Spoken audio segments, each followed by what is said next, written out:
முதல்வரான பிறகு முதல் பொதுக்கூட்டம், திருச்சியில் வெடிகுண்டு மிரட்டல், அரசு ஊழியர்களுக்கு ஃபேஸ் ஐடி, இன்றைக்கி இது எல்லாமே அமலுக்கு வந்தது. சிங்கப்பெண் திட்டம் அடுத்த வாரம் லான்ச். இப்படி 3 நிமிஷம் நறுக்குன்னு சிஎம் டுடே பார்த்துடலாமா? முதல் விஷயம், முதல்வர் விஜய் இன்னைக்கு திருச்சிக்கு வந்தார். சிஎம் ஆனது பிறகு முதல் பொதுக்கூட்டம். திருச்சி கிழக்கு தொகுதி மக்களுக்கு நன்றி சொல்வதற்காக வந்திருந்தார். ஒரு அதிரடியான ஸ்பீச் போட்டார். தன்னை தமிழ்நாட்டோட முதல் சேவகன்னு சொன்னார். 200 யூனிட் மின்சாரம் ஃப்ரீ இம்ப்ளிமெண்ட் ஆகுதுன்னு கன்ஃபார்ம் பண்ணார். விவசாயிகளுக்கு கடன் தள்ளுபடி அப்படின்னு நச்சுன்னு பார்த்தீங்கன்னா பாயிண்ட்ஸ் அறிக்கிட்டே போனார். ஆட்சி ஏற்றுக்கிட்டு 22 நாளில் மக்களை நேரடியாக சந்திச்சார். இதுதான் மிகவும் முக்கியம். இரண்டாவது விஷயம், சிங்கப்பெண் திட்டம், பெண்கள் பாதுகாப்புக்காக அடுத்த வாரம் லான்ச் ஆகுதுன்னு அனௌன்ஸ் பண்ணார். டெடிகேட்டட் உமன்ஸ் ப்ரொடெக்ஷன் ஃபோர்ஸ் அடுத்த வாரம் இனாகிரேட் ஆகும்னு அவர் வாயால் சொல்லியாச்சு. இன்னைக்கு இருந்தே தலைமை செயலகத்தில் பணியாற்றும் அரசு ஊழியர்களுக்கு face ID plus biometric attendance கட்டாயமாயிருச்சு. காலை 10 மணிக்கு கரெக்டாக வந்துடணும். லேட் ஆச்சுன்னா ஆப்பு தான். அக்கௌண்டபிலிட்டியை பார்த்தீங்கன்னா சீரியஸாக எடுக்க ஆரம்பிச்சிட்டாங்க. இதெல்லாம் தலைமைச் செயலகத்தில் நடக்குதாடா?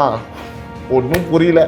மூணாவது விஷயம் பார்த்தீங்க அப்படின்னா கொஞ்சம் சீரியஸாக பேசணும். முதல்வர் விஜய் திருச்சிக்கு வரான்னு தெரிஞ்சதுமே திருச்சி கலெக்டர் அலுவலகத்துக்கு வெடிகுண்டு மிரட்டல் விடுக்கப்பட்டது. சிஎம் ஒரு பப்ளிக் மீட்டிங் வராருன்னா செக்யூரிட்டி த்ரெட்லாம் வருதுன்னா இது ஒரு கவலைப்படுற ஒரு விஷயம்தான்.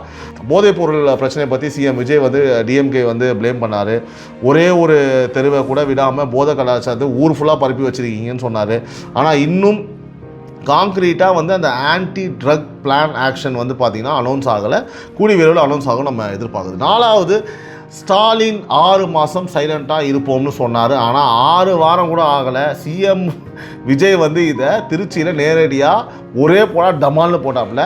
ஸ்டாலின் சார் 30 நிமிஷத்தில் கிரிட்டிசைஸ் பண்ண ஆரம்பிச்சார். 6 மாதம் 6 வாரத்தை கொடுங்க, அரை மணி நேரத்தில் ஆரம்பிச்சார் அப்படின்ற மாதிரி சொன்னார். அப்புறம் மெயினாக அந்த கோட் போடுறதை பற்றி விமர்சனம் வந்தப்போ சூப்பராக சொன்னார். கோட் போடக்கூடாது, நாங்களாம் ஆட்சி இருந்தவங்க மட்டும்தான் கோட்டு போடணுமா, அதிகாரம் இருக்கவங்க மட்டும்தான் கோட்டு போடணுமா, நான் என்ன கலராக போட்டுன்னு வரேன், பிளாக் அண்ட் ஒயிட்டு ஒரே கலர் தானே, ஓகே நான் கலராக போட்டு வரேன், 2 கலர் தான், அதாவது மக்களோட மனசு மாதிரி, ஒன்று ஒயிட் இன்னொன்று பிளாக் அப்படின்னாப்புல. ஸோ அது ஒரு மாதிரி கேட்கும்போது பயங்கர சுவாரஸ்யமாக இருந்தது. 5வதாக சிங்கப்பெண் திட்டம் ப்ளஸ் உமன்ஸ் ப்ரொடெக்ஷன் ஃபோர்ஸ் அடுத்த வாரம் லான்ச்சுன்னு சொல்லும் போது கேபினட் எக்ஸ்பேன்ஷன் இன்னும் பெண்டிங் இருக்குது. அதே மாதிரி திருப்பரங்குன்றம் டாக்குமெண்ட்ரி பார்த்தா தடை விவகாரம் ரொம்ப சூடாக போயிட்டுருக்கு.